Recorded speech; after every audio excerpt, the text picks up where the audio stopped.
ტელერადიო Georgian Times-ის ტელერადიო კომპანია წარმოგიდგენთ გადაცემას სტალინის დროის მიხედვით. დღეს ჩვენი სტუმარია იაკოვ კედმი. მოგესალმებით, ბატონო კედმი. როგორ ბრძანდებით? იმედი მაქვს, ყველაფერი კარგად მიდის თქვენთან. მოგესალმებით. დიახ, ყველაფერი კარგად არის. ჩვენს გადაცემას ქვია სტალინის დროის მიხედვით. უკვე 4 თვეა ეთერშია. მე მისი წამყვანი ვარ, მალხაზ გულაშვილი. თქვენთან არაერთხელ გქონია საუბარი და გულწრფელად გიხდით მადლობას, რომ კეთილგანწყობით დათანხმდით ამ გადაცემაში მონაწილეობას. ბატონო კედმი, თქვენ ხშირად აფასებთ ისტორიას მკაცრი სახელმწიფო პრაგმატიზმის თვალსაზრისით. თუ სტალინს მხოლოდ გეოპოლიტიკურ ლიდერად შევხედავთ, რა იყო მისი რეალური როლი გლობალური ძალთა ბალანსის შექმნაში და სახელმწიფო სუვერენიტეტის იმ რეზერვის ჩამოყალიბებაში, რომელსაც ქვეყანა დღემდე ეყრდნობა? ისტორიული პერსპექტივიდან და როგორც სახელმწიფო მოღვაწეს, მე მიმაჩნია, რომ სტალინი იყო ერთი უდიდესი ფიგურა კაცობრიობის ისტორიაში. ის, რაც მან გააკეთა, რთულია რაიმე შევადაროთ.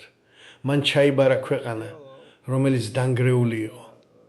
ეკონომიკა ჩამოშლილი, მოსახლეობის დიდი ნაწილი გაუნათლებელი, მრავალეროვანი საზოგადოება კი დაყოფილი პოლიტიკური, ეროვნული და რელიგიური კონფლიქტებით. რეალურად, სტალინი რუსეთის ხელმძღვანელი გახდა დაახლოებით 1924 წელს, ლენინის გარდაცვალების შემდეგ. მაგრამ მხოლოდ 15 წელიწადში.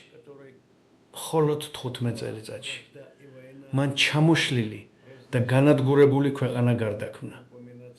მისი საუკეთესო მოსახლეობიდან 10 მილიონზე მეტი ადამიანი დაიღუპა ომში, სამოქალაქო ომში ან ემიგრაციაში წავიდა. ამ 15 წელიწადში მან ქვეყანა გადააქცია მსოფლიოში ყველაზე ძლიერ სამხედრო ძალად, რომელმაც საბოლოოდ გაიმარჯვა მეორე მსოფლიო ომში, როცა გერმანიასთან ერთად თითქმის მთელი ევროპა იბრძოდა მის წინააღმდეგ. 15 წელიწადში მან ეკონომიკა გადააქცია მაღალ განვითარებულ ინდუსტრიულ სისტემად. შექმნა უმაღლესი დონის სამეცნიერო და კვლევითი ბაზა. ჩამოაყალიბა საზოგადოება, რომლის მორალური სტანდარტებიც, მისი აზრით, ბევრად აღემატებოდა მსოფლიოს სხვა ნაწილებში არსებულს. ამავე დროს, ის იყო უკიდურესად მოკრძალებული ადამიანი. არ ინტერესდებოდა ფუფუნებით, ტანსაცმლით ან პირადი გამდიდრებით. მთლიანად სახელმწიფოს მიუძღვნა თავი. ერთხელ მოსკოვის ტელევიზიაში დისკუსიაში მონაწილეობდი სტალინზე. ვიღაცამ მკითხა, რატომ უყვართ ის ხალხს? მე უპასუხე, იმიტომ, რომ სტალინი იყო ბოლო სახელმწიფო მოღვაწე, რომელიც რეალურად ზრუნავდა სახელმწიფოზე, რუსეთზე და მის ხალხზე. დღესაც გრძელდება დებატები საბჭოთა ინდუსტრიალიზაციის ფაზზე. თქვენი, როგორც ანალიტიკოსის აზრით, არსებობდა თუ არა ალტერნატიული გზა იმ ისტორიულ პირობებში? შეეძლო თუ არა აგრარულ ქვეყანას მზადება სრული ომისთვის ნაციზმის წინააღმდეგ ასეთი მკაცრი ცენტრალიზაციისა და მეთოდების გარეშე, რომლებიც სტალინმა გამოიყენა? რას ფიქრობთ? უპირველეს ყოვლისა, ამ საკითხს სტალინის ინდუსტრიალიზაციასთან დაკავშირებით დიდი რაოდენობით სიცრუე და ცილისწამება აქვს მიბმული. ეს ძირითადად გააკეთეს მათ, ვისაც ძულდა ქვეყანა, რომელიც სტალინმა შექმნა.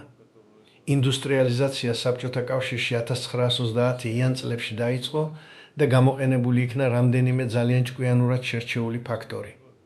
ყველაზე მნიშვნელოვანი იყო საერთაშორისო სიტუაცია. საბჭოთა კავშირი სრულ იზოლაციაში იმყოფებოდა. არავინ სურდა მასთან ინვესტირება, დახმარება, ან თუნდაც ნორმალური ურთიერთობების შენარჩუნება.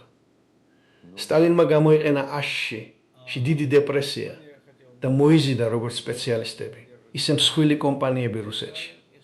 ფაქტობრივად გადაარჩინა ბევრი მათგანი გაკოტრებისგან. სანაცვლოდ მათ მოიტანეს ტექნოლოგიები, გამოცდილება და ხშირად ინვესტიციაც, რამაც ხელი შეუწყო საბჭოთა ინდუსტრიის მშენებლობას. იმ დროს სტალინმა თქვა, და ეს მისი სიტყვებია, ჩვენ მხოლოდ 10 წელი გვაქვს. ან 10 წელიწადში შევასრულებთ იმას, რაც დასავლეთმა 50 წელიწადში გააკეთა, ან ვერ გადარჩებით. და მან ეს 10 წელიწადში გააკეთა. ქვეყანა აგრარული იყო, მაგრამ მისი სოფლის მეურნეობა მსოფლიო სტანდარტებით მაღალ განვითარებული არ იყო. ცარისტულ პერიოდში შიმშილი თითქმის ყოველ 2 წელიწადში ერთხელ ხდებოდა. 100,000-ობით და ზოგჯერ მილიონობით ადამიანი იღუპებოდა შიმშილით ამ აგრარულ ქვეყანაში. პრაქტიკაში სტალინმა როგორც სოფლის მეურნეობა, ისე ინდუსტრია ძალიან მაღალ დონეზე აიყვანა. რაც შეეხება კრიტიკას მის მიმართ ინდუსტრიული პროექტების მშენებლობის გამო. რა არის აქ ბრალდება? ის აშენებდა ქარხნებსა და ინფრასტრუქტურას ქვეყანაში, რომელსაც თითქმის არ ყავდა ინდუსტრიული სამუშაო ძალა. შიმშილით იღუპებოდნენ ამ სოფლის მეურნეობის ქვეყანაში. პრაქტიკულად მან როგორც სოფლის მეურნეობა, ისე მრეწველობა ყველაზე მაღალ დონემდე აიყვანა. ყველა სხვა საუბარი იმაზე, რომ იქ სამრეწველო საწარმოები შენდებოდა, ეჭვს არ იწვევს. რა პრეტენზია შეიძლება ჰქონდეს სტალინს იმის გამო, რომ იგი აშენებდა ასეთ ობიექტებს ქვეყანაში, სადაც ძირითადად არ არსებობდა ინდუსტრიული მოსახლეობა? მშენებლობებზე იყენებდნენ პატიმრებს.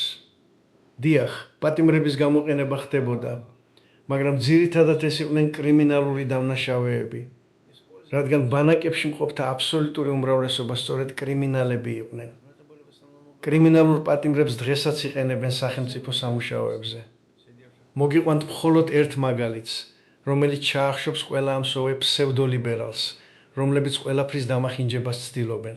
ამერიკის შეერთებული შტატების პრეზიდენტობის კანდიდატი იყო კამალა ჰარისი. მანამდე ის კალიფორნიის შტატის პროკურორი იყო. პროკურორობის დროს მან აკრძალა შტატის ციხეებში პატიმრების ამნისტია და ცინიკურად ახსნა ეს იმით, რომ ისინი გამოიყენებიან სახელმწიფო სამუშაოებზე და თუ მათ გაათავისუფლებდნენ, მუშახელის დაქირავება სამჯერ უფრო ძვირი დაჯდებოდა. ამიტომ ბიუჯეტის დაზოგვის მიზნით მან ბრძანება გასცა, რომ კრიმინალური პატიმრები კვლავ დარჩენილიყვნენ ციხეებში.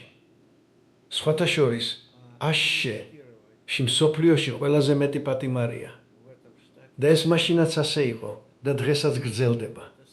მითხარით, რა მორალური პრეტენზია შეიძლება წაუყენოთ სტალინს, თუ მან კრიმინალური პატიმრები სახელმწიფო სამუშაოებზე გამოიყენა? მსოფლიოში პირველად პატიმრების მასობრივი გამოყენება სახელმწიფო სამუშაოებზე დაიწყო კანადაში 1920-იან წლებში. ამიტომ ყველა ეს განცხადება ცინიკური, მცდარი და ისტორიულ რეალობას მოკლებულია. რაც შეეხება კულაკებსა და გლეხობას, სტალინი მარტივად ამბობდა: ჩვენ გლეხს მივეცით მიწა, მაგრამ ის უარს ამბობს სოფლის მეურნეობის პროდუქციის გაყიდვაზე, მალავს მას, რათა შემდეგ დეფიციტის დროს მაღალი ფასით გაყიდოს. გლეხი არის გლეხი. მას ყველაფერი ერთია. ეს უნდა გატეხილიყო, რადგან ქვეყანას სჭირდებოდა ხორბალი, სჭირდებოდა პური და სჭირდებოდა ფული ინდუსტრიალიზაციისთვის. ამერიკელები არაფერს აკეთებდნენ უფასოდ. ისინი სარგებელს იღებდნენ რუსეთის ინდუსტრიალიზაციიდან. გმადლობთ. დღეს ვხედავთ, რომ სტალინის ფიგურა კვლავ ყურადღების ცენტრშია. არა მხოლოდ რუსეთში, არამედ მსოფლიო გეოპოლიტიკურ დისკუსიებშიც. რატომ ჩნდება 21 საუკუნეში სხვადასხვა ფენებში ძლიერი ხელისუფლებისა და სტალინური მართვის მეთოდების მიმართ ინტერესი? რატომ ახსოვთ ადამიანებს ის და ყველა ლიდერს მას ადარებენ? მინდა კიდევ ერთი ფაქტი აღვნიშნო, რადგან ვსაუბრობ ქართულ რადიოზე. ის იყო უდიდესი ქართველი და მთელი ქართული ერის ისტორიის სიამაყე. ის აერთიანებდა ინტერნაციონალურ ხედვას და სიყვარულს საქართველოს, ქართული ენისა და კულტურის მიმართ. არასდროს უარყვია თავისი ეროვნული იდენტობა. მინდა კიდევ ერთი მითი გავაქარწყლო. სტალინმა დაამთავრა სასულიერო სემინარია. რუსეთის იმპერიის კანონებით ეს განათლება უნივერსიტეტის დონეს უტოლდებოდა. მისი კურსდამთავრებულები სკოლებში მასწავლებლობდნენ. სემინარიის შემდეგ იგი მუშაობდა საქართველოში ასტრონომიულ ობსერვატორიაში, სადაც ასრულებდა პლანეტებისა და ვარსკვლავების ტრაექტორიების მათემატიკურ გამოთვლებს. ეს მოითხოვს მაღალ მათემატიკურ ცოდნას. მისი საყვარელი საგნები იყო თეოლოგია და მათემატიკა. მას ჰქონდა მათემატიკური აზროვნება. ასევე ჰქონდა შესანიშნავი სმენა და მუსიკის ღრმა გაგება. არსებობს ცნობილი ისტორია, როდესაც საბჭოთა კავშირში პირველად გადაიცემოდა სიმფონიური მუსიკა რადიოთი, კონცერტის შემდეგ სტალინმა დაურეკა ფილარმონიის ხელმძღვანელს და განიხილა დირიჟორის არჩევანი. აღნიშნა რა, რომ მას უკეთ შეეძლო კომპოზიტორის ჩანაფიქრის გადმოცემა. მითხარით, რომელი თანამედროვე პოლიტიკოსი შეძლებს საათზე მეტი სიმფონიური კონცერტის მოსმენას და ასეთ დეტალებზე მსჯელობას? ესეც სტალინის პიროვნების მახასიათებელია. რატომ დაამახსოვრდებათ იგი? დეგოლის სიტყვებს მოვიყვან. სტალინი არ გარდაცვლილა. ის ისტორიის ნაწილად იქცა და მომავალ დროში დაბრუნდება. მორალისა და მმართველობის დეგრადაციის ფონზე უფრო მეტად ჩანს მისი, როგორც სახელმწიფო მოღვაწის მასშტაბი. მან დატოვა მსოფლიოში ერთ-ერთი უძლიერესი ბირთვული სახელმწიფო. თქვენი აზრით, როგორ შეძლო გლეხური წარმოშობის ადამიანმა ასეთი დიდი სახელმწიფოს შექმნა და რთული სისტემის მართვა? ეს აჩვენებს ნებისმიერი ერის, მათ შორის ქართული ერის, პოტენციალს. ის დაიბადა მთიან მხარეში, მეწაღის ოჯახში. მასზე დიდი გავლენა მოახდინა სემინარიამ. იქიდან მან მიიღო დისციპლინა, ადამიანების მორალური შეფასება და ეთიკის გაგება. ის აერთიანებდა ბუნებრივ ნიჭს და პოლიტიკურ პრაქტიკას, არ კარგავდა მორალურ ღერცს. არსებობს ცნობილი ისტორია. ომის დროს მან გამოიძახა ალექსანდროვი და დაავალა საბჭოთა ჰიმნის მუსიკის შექმნა. მან თქვა, რომ ჰიმნი უნდა გავდეს საეკლესიო გალობას. ალექსანდროვმა უპასუხა, რომ მას ეს კარგად ესმის, როგორც ქრისტეს მაცხოვრის ტაძრის ყოფილი კონცერტმაისტერი. ასე შეიქმნა ჰიმნი, რომელიც ნებისმიერ ადამიანს მოქმედებს, მიუხედავად მისი შეხედულებებისა. ეს არის ხელოვნების, გენიის და სახელმწიფო აზროვნების შერწყმა. რატომ ცდილობენ მის დისკრედიტაციას?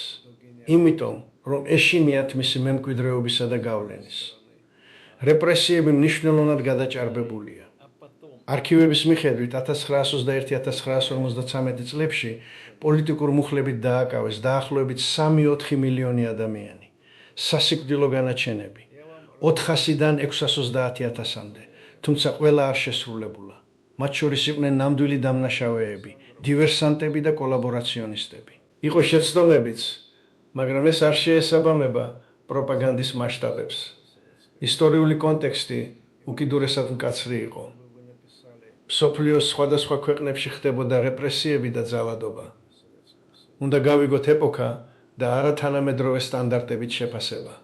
რეგლამენტის მიხედვით ეთერი სრულდება. გმადლობთ საუბრისთვის. იმედია გავაგრძელებთ. გმადლობთ და არ დაგავიწყდეთ. ის იყო უდიდესი ქართველი ქართული ერის ისტორიაში.